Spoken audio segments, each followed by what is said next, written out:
నిన్న పత్రికలు నా యాత్ర గురించి తెలంగాణ జాగృతి యాత్ర గురించి రాయడంతో పాటు కేసీఆర్ గారి ఫోటో లేకుండా యాత్ర చేస్తామనేటటువంటిది ప్రధానంగా ప్రచురించారు. ఎస్, కేసీఆర్ గారి ఫోటో లేకుండానే యాత్ర చేస్తాం. వారిని అగౌరవపరచడం లేదు. వారు ఉద్యమ నాయకుడు. వారు లేనిది తెలంగాణ రాదు, రాలేదు, ఇంపాసిబుల్. కానీ ఇవాళ వారు ఒక పార్టీకి అధ్యక్షులుగా ఉన్నారు. ఆ పార్టీ నుండి నన్ను సస్పెండ్ చేయడం జరిగింది. ఆ పార్టీలో నేను ఇవాళ ప్రాథమిక సభ్యురాలుగా కూడా లేను.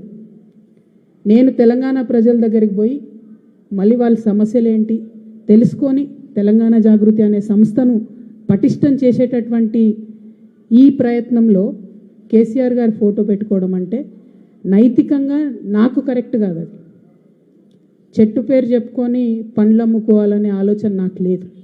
ఆ చెట్టు నీడన ఉన్నన్ని రోజులు ఆ చెట్టును సంరక్షించాలని, ఆ చెట్టును దుర్మార్గుల బారి నుంచి కాపాడాలని నేను చెయ్యని ప్రయత్నం లేదు. ఇవాళ ఆ చెట్టు నీడ నాది కాదు అని చెప్పినప్పుడు ఇంకా ఆ చెట్టు పేరే చెప్పుకొని బతకాలనే ఉద్దేశం నాకు లేదు. నేను నా తువ్వ వెతుక్కుంటున్నా. తెలంగాణ బిడ్డల కోసం, తెలంగాణ ప్రజలతో, తెలంగాణ మేధావులతో సమాలోచన చేయడానికి, వారితో మమేకం అవ్వడానికి నేను ఒక తువ్వను ఎత్తుకుంటున్నా.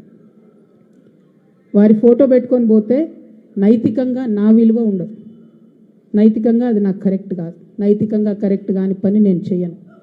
తెలంగాణ జాగృతి సంస్థ పెట్టినప్పటి నుంచి నేను బీఆర్ఎస్ పార్టీలో చేరే వరకు ఎన్నడూ కూడా కేసీఆర్ గారి ఫోటో పెట్టలేదు. ఆ రోజు ఆయన ఉద్యమ నాయకుడైనా అనేక కార్యక్రమాల్లో మేము పాల్గొన్నా. అప్పుడైనా ఇప్పుడైనా జయశంకర్ సార్ ఫోటోనే పెట్టినాం. నేను బీఆర్ఎస్ పార్టీలో ఎంపీగా గెలిచిన తర్వాత